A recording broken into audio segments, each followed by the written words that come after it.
Hello guys, welcome back to my YouTube channel. तो previous class में हमने पढ़ा था आपका मिनरल रिसोर्सेज और आज हम पढ़ने वाले हैं मैन्युफैक्चरिंग इंडस्ट्रीज। तो मैन्युफैक्चरिंग का नाम आया है, इसका मतलब क्या? Secondary activity. सही है। तो अब जो जो मैन्युफैक्चरिंग इंडस्ट्रीज़ हैं इसके भी बहुत सारे टाइप्स होते हैं और जो टाइप्स हैं वो अलग अलग डिवीज़न में मतलब क्लासीफाई किया जाता है। ठीक है ना। तो जैसे आता है ऑन द बेसिस ऑफ हम बोल सकते हैं ओनरशिप। ठीक है, on the basis of ownership. और ये जो हम पढ़ रहे हैं ना मैन्युफैक्चरिंग इंडस्ट्री से, ये आपका जो है इंडियन कॉन्टेक्स्ट में है, इसको याद रखिएगा। हमने वर्ल्ड वाला कवर कर चुका है। ठीक है ना। ये जो अभी हम पढ़ रहे हैं वो आपका इंडियन कॉन्टेक्स्ट में है।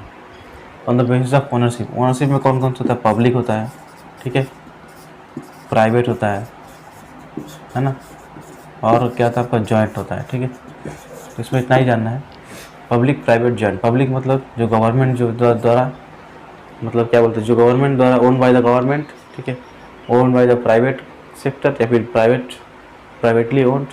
जॉइंट मतलब बोथ प्राइवेट और पब्लिक दोनों एक साथ मिलके जो ओन करता है। ठीक है ना, उसको हम लोग बोलते हैं जॉइंट। सही है, ये आपको on the basis of ownership. सही है, आपका होता है। इसके बाद आपका आता है ऑन द बेसिस ऑफ, हम बोल सकते हैं रॉ मटेरियल। ठीक है, रॉ मटेरियल के सोर्स पे। सही है, इसमें कौन कौन सा होता है? एग्रो बेस्ड होता है। ठीक है, और क्या हो सकता है? मिनरल बेस्ड,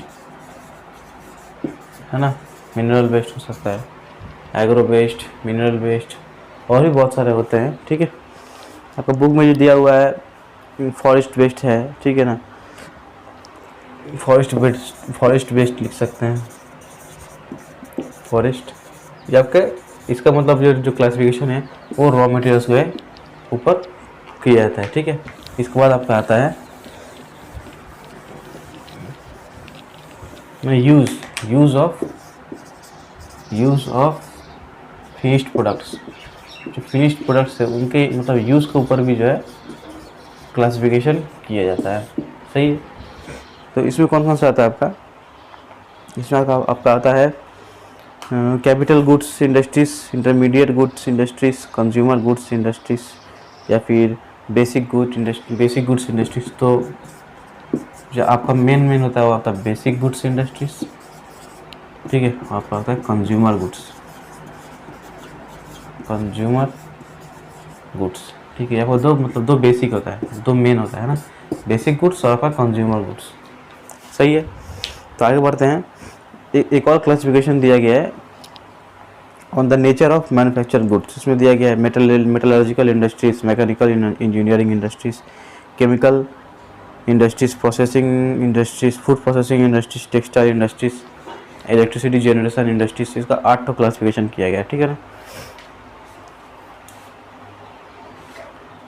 तो यहाँ पे गया आपका टाइप्स ऑफ इंडस्ट्रीज। ठीक है, लोकेशन ऑफ इंडस्ट्रीज। हाँ देखिए, मैंने आपको पहले ही पढ़ाया है कि लोकेशन जो है वो वर्ल्ड के कॉन्टेक्स्ट में है या फिर इंडिया के कॉन्टेक्स्ट में है। लोकेशन आपका जो फैक्टर है वो उसका डेफिनेशन या फिर उसका जो हम बोल सकते हैं जो प्रॉपर्टी है, ठीक है ना, वो सेम रहता है। ठीक है, लोकेशन इंपॉर्टेंट फैक्ट है, आप खुद से भी इसका आंसर लिख सकते हैं। सही है ना। लोकेशन मतलब क्या है? जो रॉ मटेरियल है, ठीक है, मान लीजिए इंडस्ट्री से जो मतलब कहीं पे इंडस्ट्री लोकेटेड है, उस एरिया से जो रॉ मटेरियल कितने दूर में पाया जाता है। ठीक है ना, अगर नज़दीक पाया जाएगा तो क्या होगा? आपका ट्रांसपोर्ट कॉस्ट बचेगा, है ना। या फिर जो रॉ मटेरियल है उसका जो मतलब ऐसा लोकेशन में होना चाहिए जहाँ पे जो है मतलब उसका डिमांड हो, हाँ, डिमांड रहेगा तभी जाके ना मतलब फिनिश्ड प्रोडक्ट बनाने में कोई मतलब प्रॉफिट मिल सकता है ना। तो बुक में वही बोला गया है, access to raw materials, power, market, capital, transport and labour etcetera. Location इन्हीं सब फैक्टर्स पे डिपेंड होता है। ठीक है ना, एक्सेस टू रॉ मटेरियल्स मैंने आपको जैसे बोला, एक्सेस ऑफ लेबर, ठीक है, एक्सेस ऑफ बोल सकते हैं ट्रांसपोर्ट के बिना तो आपका मतलब इंडस्ट्री सेटअप करना और इंडस्ट्री चलाना जो है लगभग इम्पॉसिबल सा हो जाता है। सही है ना। जो यहाँ पे ट्रांसपोर्ट कॉस्ट का ही बात बोला है, तो मैंने आपको पहले ही बोला है। ठीक है ना, जो जहाँ पे मतलब इंडस्ट्री है और जहाँ पे रॉ मटेरियल। ठीक है, तो मान लीजिए यहाँ पे इंडस्ट्री और यहाँ पे रॉ मटेरियल, ठीक है। इसके बीच का जो डिस्टेंस वो जितना कम होगा, है ना, वो जितना कम होगा उतना क्या होगा, आपका कॉस्ट भी कम होगा, ठीक। और ये डिस्टेंस अगर जितना ज़्यादा होगा तो आपका कॉस्ट भी जो है ज़्यादा होगा, सही है।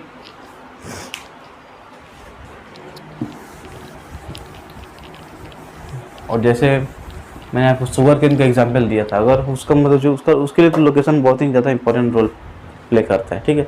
अगर मतलब यहाँ पे मान लीजिए शुगर केन का क्या बोलते फील्ड है, ठीक है, और यहाँ पे मान लीजिए उसका इंडस्ट्री है जहाँ पे उसको प्रोसेसिंग किया जाएगा, इसके बीच का जो गैप है ना वो आपको 24 आवर्स ही रहता है, ठीक है। 24 आवर्स के अंदर में अगर शुगर केन यहाँ पे भेजा नहीं गया ना, शुगर केन का जो रस है, ठीक है ना, जो कंटेंट उसका वो सूख जाता है, मतलब शुगर केन मतलब पूरा बेकार हो जाएगा, सही है ना। तो ये भी मतलब लोकेशन जो फैक्टर है उसको हम बोल सकते हैं कि मतलब अच्छे से एक्सप्लेन करता है, सही है। अब आपको आता है रॉ मटेरियल्स, ये सब बस आपको कुछ दिया हुआ है, मतलब क्या बोल सकते हैं, मतलब इंडस्ट्रीज में क्या क्या इंपॉर्टेंट होते हैं, ठीक है ना। फैक्टर्स हम बोल सकते हैं, फैक्टर्स अफेक्टिंग इंडस्ट्रीज या फिर एस्टैब्लिशमेंट ऑफ इंडस्ट्रीज, सही है। लोकेशन ऑफ इंडस्ट्रीज में अंडर में ये सब दिया गया है, raw material, power, market, transport, labour, historical factors, industry policy, ठीक है। तो रॉ मटेरियल क्या है, अगर आपका रॉ मटेरियल अवेलेबल होगा, ठीक है ना, तो मतलब कोई भी industry without raw material setup नहीं हो सकता है, ठीक है ना। आपको जो है अगर इंडस्ट्री में फिनिश्ड प्रोडक्ट बनाना है तो आपको जो है रॉ मटेरियल इम्पॉर्टेंट है। विदाउट रॉ मटेरियल आप इंडस्ट्री में फिनिश्ड प्रोडक्ट नहीं बना सकते हैं, पॉसिबल नहीं है, ठीक है, इम्पॉसिबल है, सही है। तो इसमें क्या बोला, industries using weight losing raw material are located in the regions where raw materials are located, सही बात है। Similarly, the location of pulp industry, copper smelting and pig iron industries are located near their raw materials. In iron and steel industries, iron ore and coal both are weight losing raw materials. Therefore, an optimum location for iron and steel industries should be near raw material sources. मतलब location और raw material का connection क्या है, ठीक है ना। मैंने आपको जो अभी समझाया, जो ट्रांसपोर्टेशन कॉस्ट है वो मिनिमाइज हो जाता है अगर रॉ मटेरियल का लोकेशन इंडस्ट्रियल लोकेशन के क्लोज हो तो, है ना। और जो शुगर केन का जो फंडा है वो भी इसमें आप अप्लाई कर सकते हैं, आंसर में आराम से लिख सकते हैं आप, आंसर में जो है शुगर केन का लॉजिक आराम से लिख सकते हैं, कोई दिक्कत नहीं है, कोई मार्क डिजास्टर नहीं होगा, ठीक है। क्या बोला गया है, मतलब जो optimum location for iron and steel industry should be near raw material source, यही बोला गया है। This is why most of the iron and steel industries are located either near coalfields, Bokaro, Durgapur, ठीक है ना। दुर्गापुर मैंने प्रीवियस क्लास में भी आपको इसका एग्जाम्पल देकर समझाया था, ठीक है। दुर्गापुर स्टील प्लांट जो है वो मतलब रॉ मटेरियल के आसपास ही सिचुएटेड है, सही है। भिलाई है, रौरकेला है, भद्रावती है, ठीक है। इसके बाद आपका आता है पावर, ठीक है। इंडस्ट्री आपको रन करना है तो उसके लिए जो है सबसे इम्पोर्टेंट फैक्टर है आपका पावर, सही है। विदाउट पावर जो है आप इंडस्ट्री रन नहीं कर सकते, सही है। Power provides the motive force for machines and therefore its supply has to ensure before the location of any industry. ये बात तो सही है, विदाउट पावर जो है इंडस्ट्री रन नहीं कर सकता, इंडस्ट्री सेटअप नहीं कर सकता, ठीक है ना, सही है। मतलब जैसे रॉ मटेरियल इम्पोर्टेंट है वैसे पावर भी आपका इम्पोर्टेंट है। तो पावर का और लोकेशन का कनेक्शन क्या है, जहाँ पे पावर मिल मतलब अवेलेबल है वहीं पे आपका इंडस्ट्री सेटअप होता है, सही है।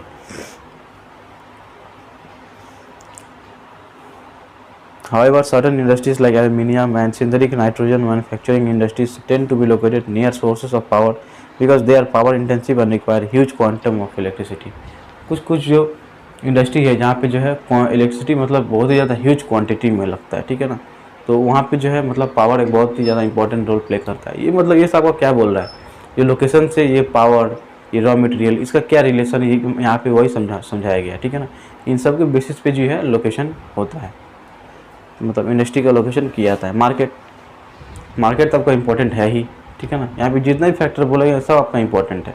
अब देखिए विदाउट मार्केट जो है आप तो मैन्युफैक्चर गुड्स या फिर फिनिश्ड प्रोडक्ट को आप एक्सपोर्ट नहीं कर सकते ना, बाहर तो बेच नहीं सकते ना, है ना। मार्केट रहेगा, डिमांड रहेगा, तभी जाके जो आप अपने फिनिश्ड प्रोडक्ट को कहीं सेल कर पाएंगे, सही है। तो मार्केट में आपको यही लिखना है, ज़्यादा कुछ नहीं लिखना है, इतना ही लिखना है, ठीक है।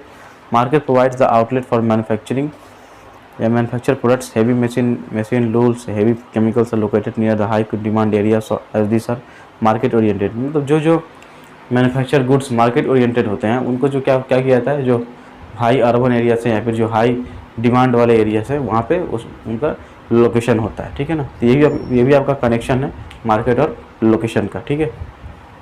तो जिस एरिया में जो है डिमांड है, मार्केट है, वहाँ जो है इंडस्ट्रीज सेटअप होते हैं, ठीक है।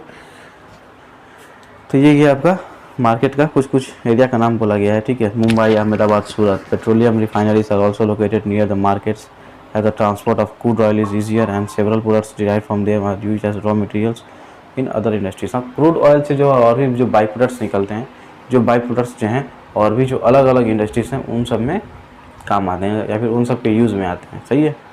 आपको उस वक्त ट्रांसपोर्ट तो इम्पोर्टेंट रोल प्ले करता है। ये जो फिनिश्ड प्रोडक्ट्स है उसको क्या हाथ से लेके जाइएगा, नहीं, उसके लिए आपको ट्रांसपोर्ट बहुत ज़्यादा ज़रूरी है ना। तो आपको इतना ही लिखना है। फिर आपका लेबर, ठीक है।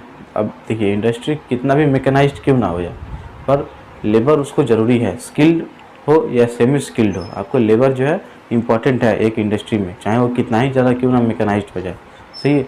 तो जिस एरिया में जो मतलब जो लेबर सप्लाई चीप होता है या फिर लेबर सप्लाई होता है, स्किल और सेमी स्किल लेबर जहाँ पे मतलब मिलते हैं, वहीं पे जो है इंडस्ट्री का सेटअप किया जाता है, सही है। हिस्टोरिकल फैक्टर्स का क्या बोला गया है, मतलब देखिए कोलकाता, मुंबई, चेन्नई, ये सब जो है ना, ये बहुत पुराने समय से ही जो है इंडस्ट्रियल नोड्स है, सही है ना। जब कॉलोनीज यहाँ मतलब सेटअप करने के लिए जब ईस्ट इंडिया कंपनी या फिर डच ईस्ट इंडिया कंपनी या फिर पोर्टुगीज ईस्ट इंडिया कंपनी, ये सब जो आए थे, फ्रेंच ईस्ट इंडिया कंपनी, ये सब यहाँ पे जो कंपनी सेटअप करने के लिए आए थे, ठीक है ना, ट्रेड के लिए। तो इन्होंने जो है कुछ इंपॉर्टेंट सेंटर्स मार्क कर दिया था, जैसे कोलकाता, मुंबई, ये सब जो इंपॉर्टेंट नोट्स हो गया था, इंडस्ट्रियल नोट्स हो गया था उस टाइम का, ठीक है ना। This location was greatly influenced by our colonial past. देखिए यहाँ पे मेंशन भी किया गया कॉलोनियल पास्ट, सही है। Murshidabad, Dhaka, Bhadohi, Surat, Vadodara, Kozhikode, Coimbatore, Mysore, etcetera emerge as important manufacturing centre. ये सब जो है कुछ इंपॉर्टेंट मैन्युफैक्चरिंग सेंटर्स मतलब इमर्ज कर गए हैं ना।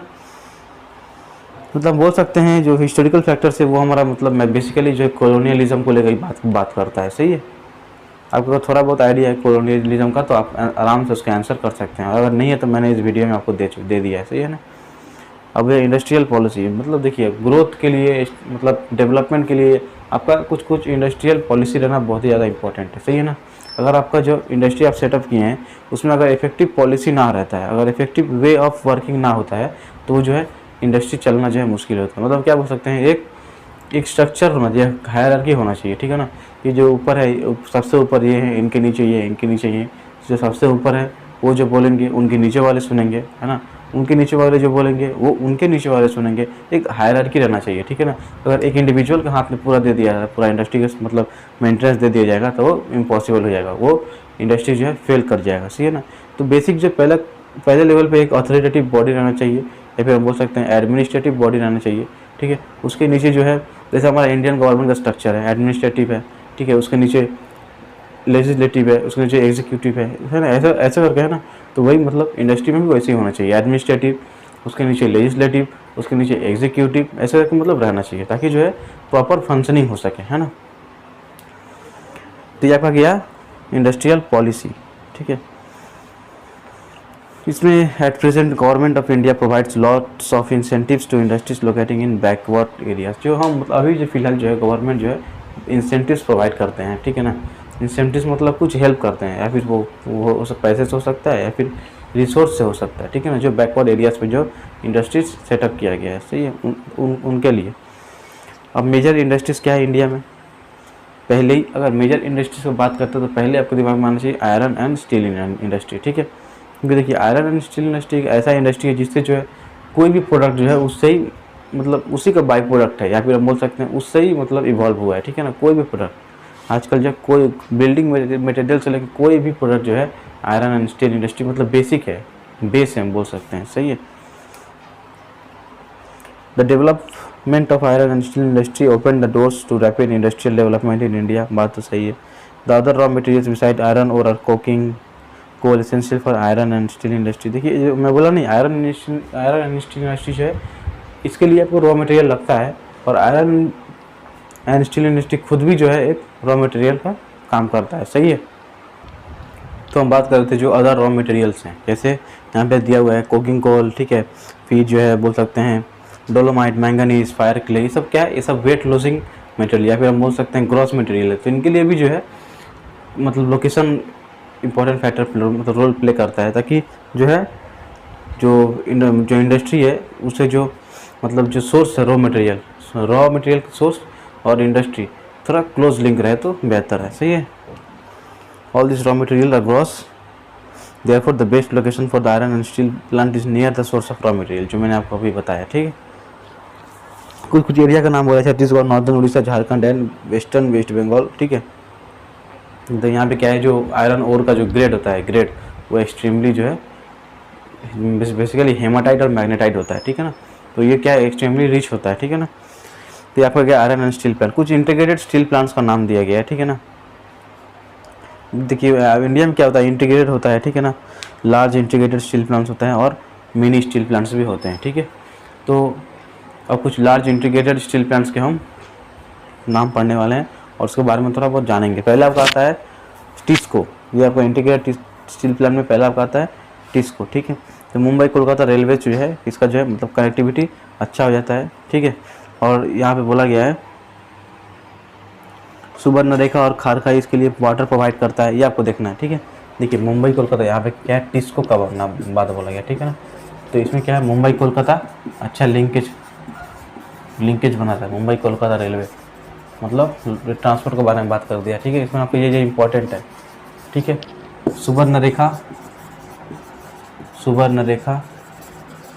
सुवर्णरेखा एंड खारकाई से क्या होगा आपका, ये मतलब वाटर सोर्स बोला गया है इसको, ठीक है ना। यहाँ से भी जो है ट्रांसपोर्ट हो सकता है, ठीक है। सुवर्णरेखा और Kharkai provide water to the plant, water भी प्रोवाइड करता है और जो है हम बोल सकते हैं ट्रांसपोर्ट भी कर सकते हैं। अगर एक्सपोर्ट करना चाहें तो एक्सपोर्ट भी हम लोग कर सकते हैं, क्योंकि सी रूट जो है बेस्ट होता है ना। फिर जो है आयरन नाममुदी से आयरन कोल बोकारो से और बोकारो और झरिया से कोल मिलता है, ठीक है। तो कोल स्मेल्टिंग के लिए कोल कहाँ से मिलता है, बोकारो एंड झरिया, ठीक है। और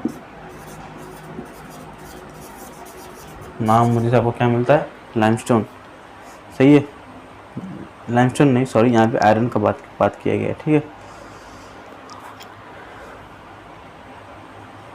iron ore for the plant, ठीक है। यहाँ पे आयरन और नाममुदी से, ठीक है। तो ये आपका बेसिक जो है इसका मतलब इम्पोर्टेंट कुछ पॉइंट्स हैं, ये आपको आंसर में लिखना है, ठीक है। टिस्को का मुंबई कोलकाता मतलब ट्रांसपोर्ट, ठीक है। फिर ये सुवर्णरेखा ये वाटर सप्लाई, ठीक है। कोल ये मतलब पावर का बात किया गया, कोल बोकारो एंड झरिया से कोल और आयरन और आपका आता है नाममुदी से, ठीक है। तो ये आपका जो है मतलब बेसिक पॉइंट आउट है, ठीक है ना। तो इसके ऊपर ही आपको आंसर लिखना है, सही है। जिसको का नाम है Tata iron and steel plant, ठीक है। अब है IISCO, इसको हम बोल सकते हैं, इसको the Indian iron and steel company set up its first factory at Hirapur and located later another at कुतली। तो इसको हम लोग रब करते हैं। अब आते हैं हम लोग IISCO, बस इसको यहाँ पे ऐसे कर देंगे तो हो जाएगा, ठीक है। IISCO Indian iron and steel company, ठीक है।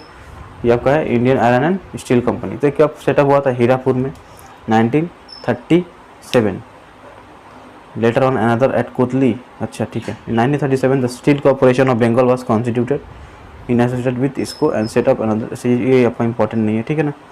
All the 3 plants under IISCO are located very close to Damodar Hari coalfield, Raniganj, Jharia, ठीक है।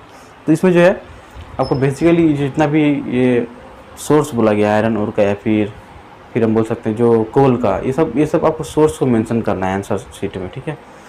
तो हम लोग टिस्को का सोर्स हम लोग जान गए, इसको का हम लोग सोर्स मतलब क्या है, आयरन और आपका मिलता है सिंहभूम से और वाटर आपका बाराहार, ठीक है।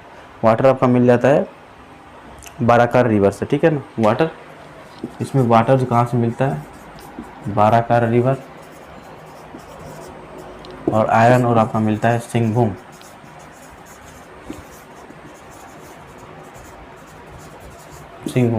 सिंहभूम से आपको क्या मिल जाएगा, आयरन और और वाटर आपका मिल जा रहा है बाराकर रिवर, ठीक है। रानीगंज, झरिया, रामगढ़, कोल फील्ड, यहाँ पे मतलब जो 3 तो जो कोल फील्ड्स है, मतलब क्या बोल सकते हैं, प्लांट्स जो हैं इसको के अंडर में, वो मतलब कोल फील्ड्स के क्लोज में ही लोकेटेड है, ठीक है, दामोदर वैली में, सही है। कौन कौन सा आपका, रानीगंज, झरिया और रामगढ़। अब आपका आता है VISL, Visvesvaraya iron and steel works, ठीक है। तो अब ये इसको का सेक्शन गया, सही है। अब आता है हम लोग का VISL, सही है, VISL, ठीक। इसमें भी आपको वही करना है, कौन कौन सा इंपॉर्टेंट आयरन ओर या फिर कोल कहाँ से आता है वो आपको देखना है, वाटर कहाँ से मिलता है वो आपको देखना है, और ये कब सेटअप किया गया था, ठीक है, इसका लोकेशन थोड़ा बहुत आपको देखना है, ठीक है। तो the third integrated steel plant, the Visvesvaraya iron and steel works, initially called the Mysore iron and steel works, is located close to an iron ore producing area of Kemmangundi in the Baba Budan hills, ठीक है। लोकेशन क्या है, इसका location है आपका केमागुंडी, और कहाँ पे, बाबा बुदान हिल्स, बाबा बुदान हिल्स, ठीक है। बाबा बुदान हिल्स आपका लोकेशन है। यहाँ पे वाटर कहाँ से मिलता है, वाटर आपका यहाँ से मिलता है भद्रावती रिवर से, ठीक है। वाटर कहाँ से मिलता है, आप चाहें तो इसको नोट डाउन कर सकते हैं, मैं जैसे लिख रहा हूँ, ठीक है ना। ये आपका है भद्रावती रिवर से वाटर आपको मिल गया, भद्रावती रिवर से, सही है। और आपका यहाँ पे इलेक्ट्रिक फर्नेस का यूज़ किया जाता है, ठीक है ना। तो इसमें जो है आपको कोल का कुछ ज़्यादा इंपॉर्टेंस नहीं होता, ठीक है ना। अगर तो ये आपका एक इम्पॉर्टेंट फीचर हो गया इसका, ठीक है। यहाँ पे इलेक्ट्रिक फर्नेस यूज़ किया जाता है, ठीक है, सही है। तो आपका ये गया आपका VISL, सही है। अब हम आते हैं, यहाँ पे एक आपका मैप दिया गया है, ठीक है ना। तो मैप वो सब थोड़ा सा देखना है, ठीक है, इसमें ज़्यादा कुछ नहीं, बस थोड़ा सा आपको देख लेना है, सही है। अब आते हैं राउरकेला और भिलाई, ये जो है 2, राउरकेला, भिलाई और हम बोल सकते हैं तो दुर्गापुर, ये 3 जो इंटीग्रेटेड स्टील प्लांट है, ये जो है आफ्टर इंडिपेंडेंस का जो 5 ईयर प्लान हुआ था ना, उसमें इसको सेटअप किया गया था, ठीक है ना। तो अभी ये जो 3 जो है आफ्टर इंडिपेंडेंस जो सेटअप किए गए थे, वो अभी जो है बहुत ही ज़्यादा मेजर रोल प्ले कर रहे हैं, ठीक है ना, अपना इंडिया के ग्रोथ एंड डेवलपमेंट में, सही है। जो इन सब जो प्लांट हैं, जो राउरकेला उड़ीसा में, भिलाई छत्तीसगढ़ में, दुर्गापुर वेस्ट बंगाल, ठीक है, ये सब पब्लिक सेक्टर प्लांट्स अंदर हिंदुस्तान स्टील, ये सब जो है हिंदुस्तान स्टील लिमिटेड के अंदर में पब्लिक सेक्टर प्लांट्स, ठीक है। इन 1973 the steel authority of India limited SAIL, ठीक है, 1973 में आपका SAIL steel authority of India limited, ये आपका मतलब इसका फॉर्मेशन हुआ, जिसके अंडर में ये सब सारे स्टील प्लांट पड़ गए, दुर्गापुर, भिलाई और जो था आपका, इसके अंडर में आपको काम करने लगे, सही है।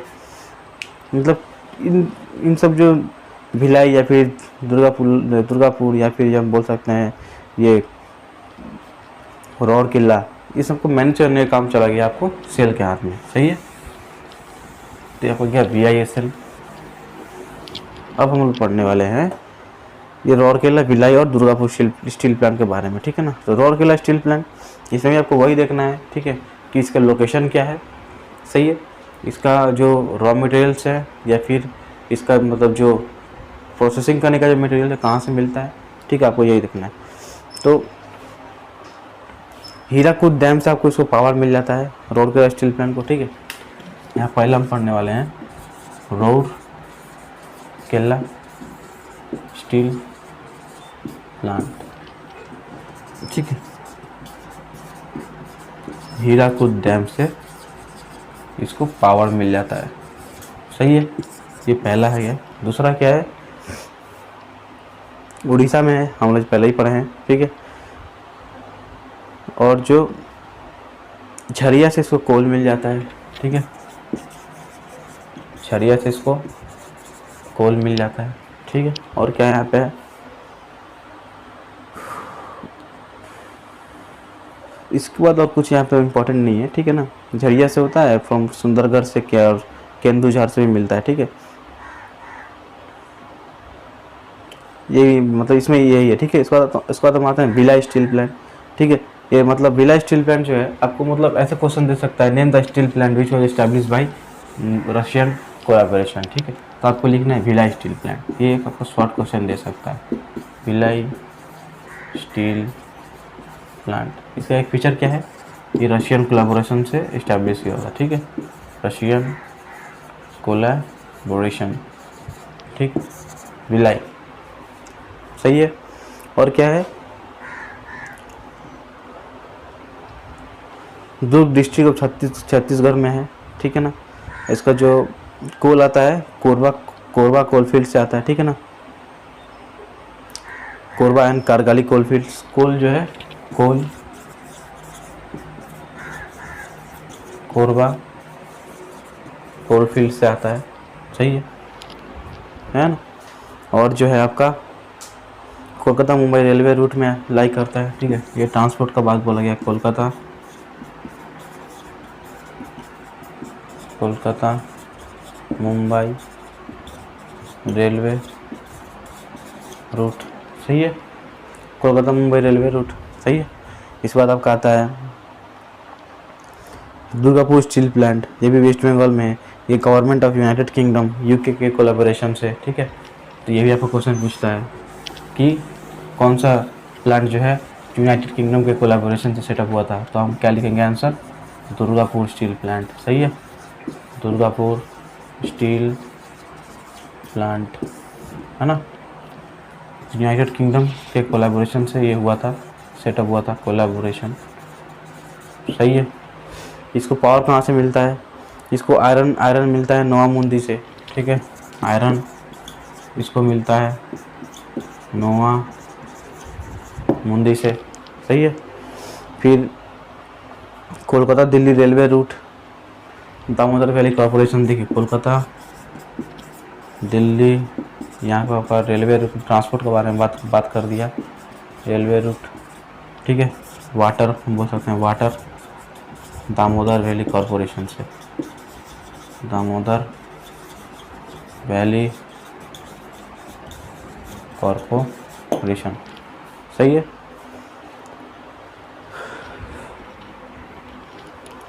तो ये आपका गया दुर्गापुर। आपका आता है बोकारो स्टील प्लांट, ठीक है। ये भी आपका जो है रशियन कोलैबोरेशन में से बना था, ठीक है।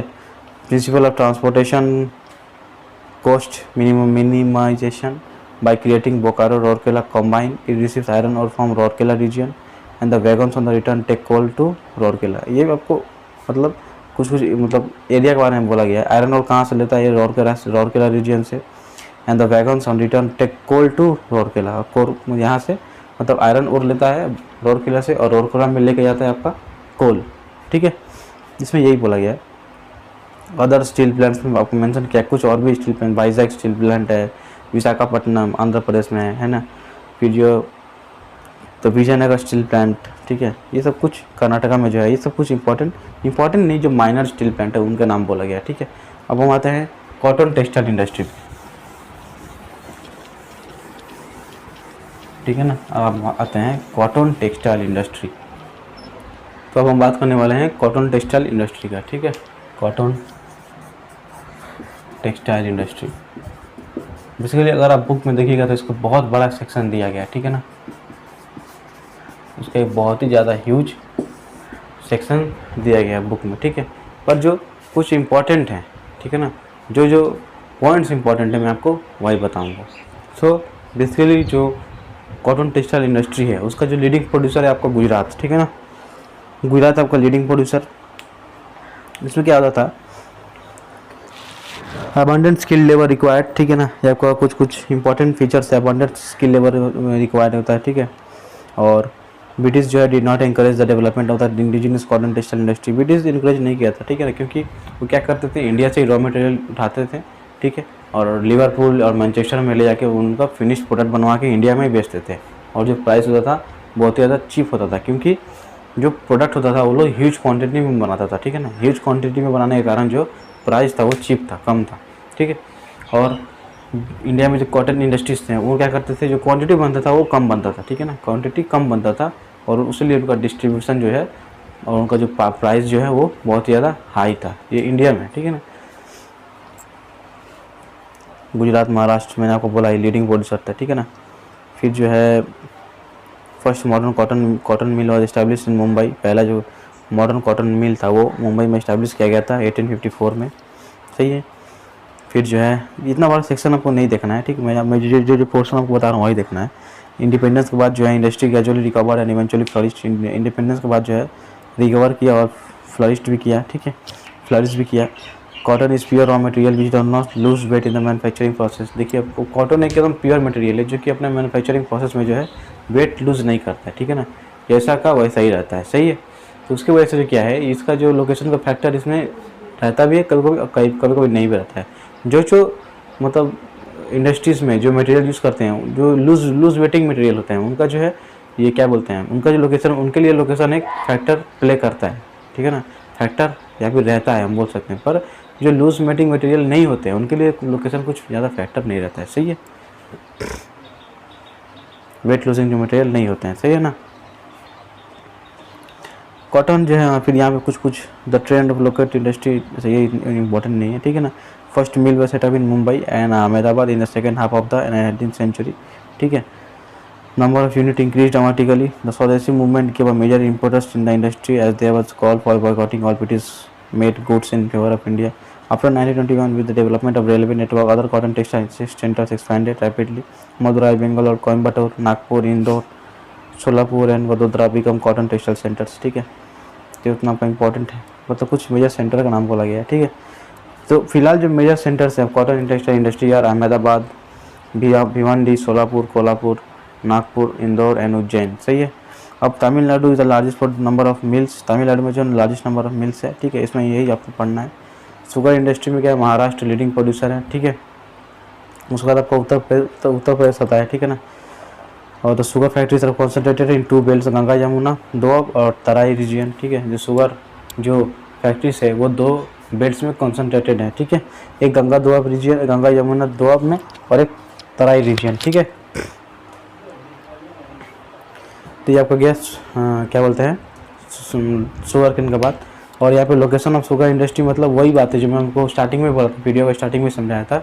जो रॉ मटेरियल्स है और जो फिनिश्ड प्रोडक्ट्स है उनके बीच में जो डिस्टेंस है मतलब 24 आवर्स का होना चाहिए, नहीं तो जो रॉ मटेरियल है उसमें से जो जूस है वो ख़त्म हो जाएगा, सही है।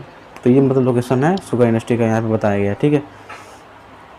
बिहार, पंजाब, हरियाणा, मध्य प्रदेश, गुजरात, सारण, चंपारण, मुजफ्फरनगर, सिवान, दरभंगा, ये सब और भी जो कुछ इंपॉर्टेंट स्टेट्स है मतलब जहाँ पे ये शुगर केन जो है मैन्युफैक्चरिंग होता है, ठीक है ना, शुगर केन प्रोडक्शन होता है, ठीक है।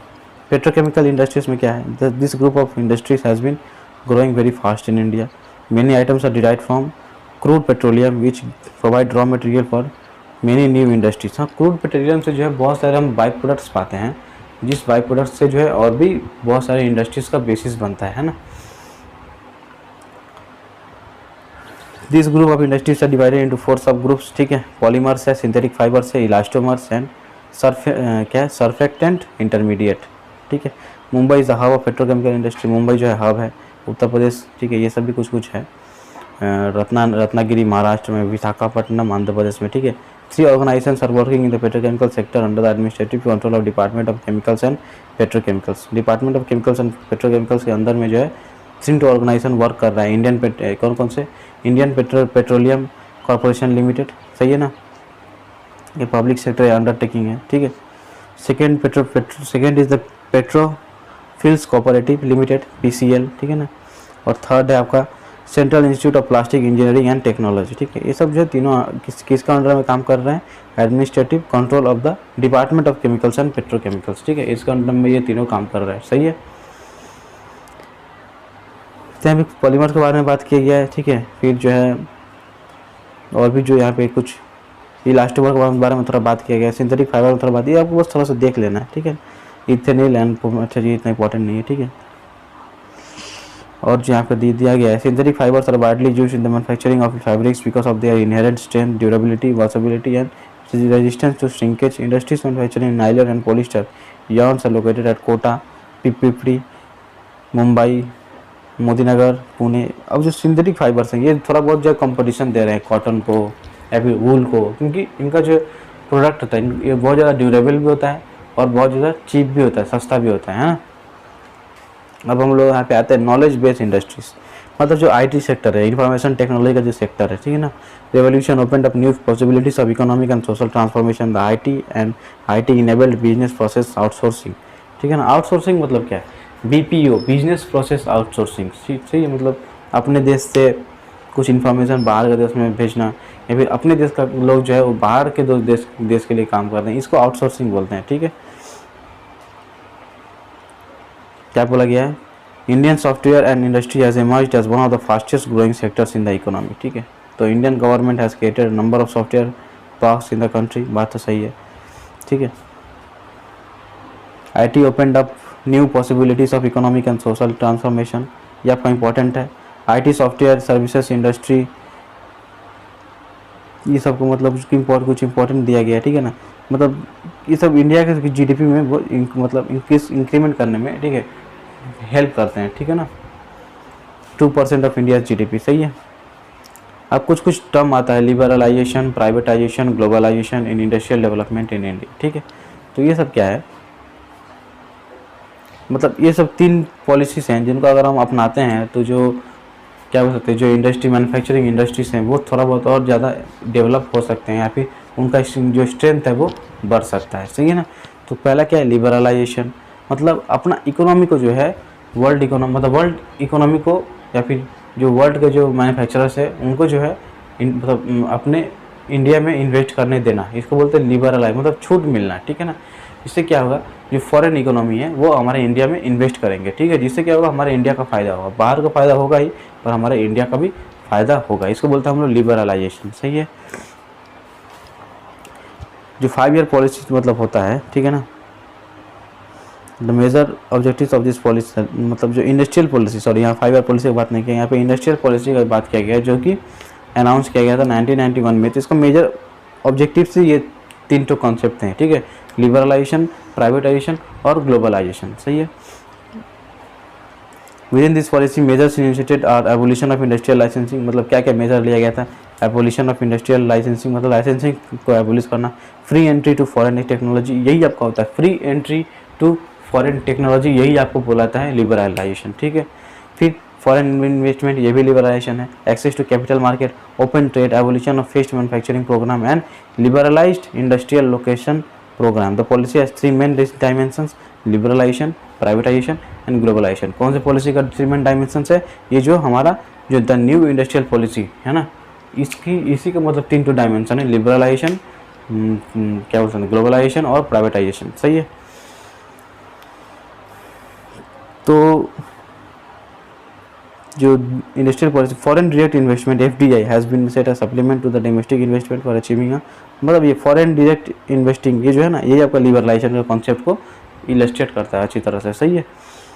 इसमें यही बोला गया है, मतलब फॉरेन का जो कंट्री है वो हमारे मतलब कंट्री में जो है क्या बोलते हैं, इन्वेस्ट करेंगे. The industrial policy has been liberalised to attract private investor both domestic and multinationals. मतलब लिबरलाइजेशन से क्या होता है? जिसका मन है वो हमारे कंट्री में या फिर कहीं भी इन्वेस्ट कर सकता है, इन्वेस्टमेंट आपका पॉसिबल है, ठीक है, यही बोला गया. Mining, telecommunication, highway construction, management, ये आपको उतना इंपॉर्टेंट नहीं है, ठीक है ना. अब हम आते हैं प्राइवेटाइजेशन मतलब क्या है? मतलब जो प्राइवेटली ओन्ड जो होता है, ठीक है ना, प्राइवेटली ओन्ड कुछ जो प्राइवेट सेक्टर है ना वो आजकल जो है मतलब कुछ ज़्यादा ही ग्रोथ कर रहा है, क्योंकि उसमें जो है मैनेजमेंट सिस्टम बहुत ही ज़्यादा इफेक्टिव है, सही है ना. तो प्राइवेटाइजेशन का मतलब यही रोल होता है कि जो मैनेजमेंट होता है मतलब बहुत ही ज़्यादा अच्छे तरह से हो पाता है, ठीक है ना. फिर यहाँ पे बोला गया globalisation means integrating the economy of the country within the world economy, मतलब इकोनॉमी, कंट्री का इकोनॉमी और वर्ल्ड इकोनॉमी में एक्सचेंज करना है या फिर जो इंटीग्रेशन बनाना, ठीक है ना, उसी को हम बोलते हैं ग्लोबलाइजेशन. मतलब बाहर का सोर्स अवेलेबल होना या फिर इंडिया का सोर्स बाहर में अवेलेबल होना. तो जो सोर्सेज का जो अवेलेबिलिटी है, जो मतलब बाहर का देश हमारा सोर्स लेगा, हम बाहर का देश का सोर्स लेंगे, ये जो इंटरचेंज ऑफ सोर्सेस, ठीक है ना, इसी को बोलते हैं हम लोग ग्लोबलाइजेशन। क्या बोला गया है, under this process goods and services along with capital labour and resources can move freely from one nation to another. ये आपका इंपॉर्टेंट था। Thrust of globalisation has been to increase the domestic and external competition through extensive application of market mechanism. ऐसे ठीक है, ये इतना important नहीं है। In Indian context this implies, Indian context में ग्लोबलाइजेशन क्या क्या बोलता है, opening of the economy to foreign direct investment by providing facilities to foreign companies to invest in different fields of economic activity in India. मतलब foreign क्या है, foreign जो देश है वो हमारे इंडिया में इन्वेस्ट करेंगे, ठीक है। तो दूसरा क्या है, removing restrictions and obstacles to the entry of multinational companies in India. जो मल्टीनेशनल कंपनीज है, कुछ कंपनीज जो इंडिया में घुसना चाहते हैं इन्वेस्टमेंट करने के लिए या फिर हमारे इंडिया से जो है हाथ मिलाने के लिए, तो उस पर जो है ऑब्स्टेकल्स है उसको हटाना ताकि जो है ग्लोबलाइजेशन हो सके, है ना। और क्या है, तीसरा आपका दिया है allowing Indian companies to enter into foreign collaboration in India, ठीक है। और जो इंडियन कंट्रीज हैं वो भी जो है फॉरेन कोलैबोरेशन में जाएंगे, ठीक है। चौथा है carrying out massive import liberalisation programme by switching over the quantitative restriction to tariff in the first. मतलब तारीफ जो है कम करना ताकि जो है हर कोई मतलब पॉसिबली इंपोर्ट एक्सपोर्ट कर सके, सही है। तो आपका था 3 प्रिंसिपल्स। इस पे जो है इंडस्ट्रियल डेवलपमेंट या फिर जो इंडस्ट्रियल पॉलिसी था पूरी तरह से इनएक्टेड था, ठीक है। अब इंडस्ट्रियल रीजन से कुछ इंडस्ट्रियल रीजन्स इंडिया में बोला गया है, ठीक है ना। Mumbai Pune industrial region, Hugli industrial region, ठीक है। Bengaluru Chennai industrial region, Gujarat industrial region, Chota Nagpur region, Visakhapatnam Guntur region, Gurgaon Delhi Meerut region, Kollam Thiruvananthapuram region. तो इसमें क्या है, ये सब जो बेसिकली कुछ रीजन्स बताए गए हैं, मतलब जो इम्पोर्टेंट इंडस्ट्रियल है, ठीक है ना। यहाँ पे इंडस्ट्री मतलब बहुत ही ज़्यादा इंपॉर्टेंट है मुंबई पुणे में, ठीक है। यहाँ पे क्योंकि यहाँ पे जो है ट्रांसपोर्ट है, ठीक है। Mumbai Thane to Pune and its adjoining districts of Nashik and Solapur, यहाँ पे ट्रांसपोर्टेशन अवेलेबल है, ठीक है। फिर जो हम बोल सकते हैं हाइड्रो इलेक्ट्रिसिटी यहाँ पे डेवलप है, यहाँ पे वेस्टर्न घाट में जो है मतलब हाइड्रो इलेक्ट्रिसिटी को भी डेवलप किया गया था, सही है। उसके बाद हम बोल सकते हैं कॉटन टेक्सटाइल यहाँ पे मुंबई पुणे यहाँ पे जब डेवलप हुआ, chemical industry also developed, chemical industry भी खुला है, ठीक है। मुंबई हाई जानते हैं, petroleum field and erection of the nuclear energy plants added additional pull to this region. जब मुंबई हाई बन गया, मतलब मुंबई हाई क्या है आपका, पेट्रोलियम फील्ड है एक, ठीक है। तो उसको पेट्रोलियम फील्ड के एडिशन से जो यहाँ का इंपॉर्टेंस और भी ज़्यादा बढ़ गया, ठीक है। तो ये हमारे यहाँ कुछ जो है बेसिक इंडस्ट्रियल रीजन्स के बारे में बात किया गया जो कि धीरे धीरे डेवलप करके जो है आज मेजर बन गए हैं, ठीक है ना। फिर यहाँ पे ये मुंबई पुणे के बाद हमारा आता है हुगली इंडस्ट्रियल रीजन, ठीक है। Bansberia in the north to Birla Nagar in the south for distance about 100 kilometre, इसका एक्सटेंशन बोला गया है, ठीक है। Medinipur in Kolkata Howrah from the nucleus of the industrial region. ये आपका जो है मतलब कुछ historical geographical economic and political factors have contributed much to its development, ठीक है। हुगली का जो रिवर है वहाँ पे जो है मतलब वहाँ से ट्रेड मतलब इजी है, हो सकता है ना। तो ये सब जो है जियोग्राफिकल फैक्टर्स हैं, कुछ इकोनॉमिकल फैक्टर्स हैं, कुछ हिस्टोरिकल फैक्टर्स हैं जिनके वजह से जो है ये हुगली जो रिवर है मतलब यहाँ पे जो है पॉसिबल हो पाया ये सब, है ना। समझ में आ रहा है ना। उसके बाद आपका आता है बेंगलुरु चेन्नई इंडस्ट्रियल रीजन। ये सब बेसिकली आप कुछ इंडस्ट्रियल रीजन है, इसमें आपको उतना कुछ नहीं पढ़ना है, बस उसमें क्या क्या था किस चीज़ के लिए यहाँ पे मतलब कौन कौन सा इंपॉर्टेंट इंडस्ट्री का सेटअप, ये आपको थोड़ा सा मेमोरी वाला चीज़ है, ठीक है ना। कौन कौन सा इंपॉर्टेंट इंडस्ट्री सेटअप किया गया था आपको यहाँ पे इतना ही जानना है, ठीक है। तो आज का क्लास हम यहीं ख़त्म करते हैं, ठीक है। इस चैनल को सब्सक्राइब कर दीजिएगा, वीडियो को लाइक और शेयर कर दीजिएगा और बेल आइकन को प्रेस कर दीजिएगा, ठीक है। तो आज का क्लास हम यहीं ख़त्म करते हैं और मिलते हैं हम लोग नेक्स्ट दिन।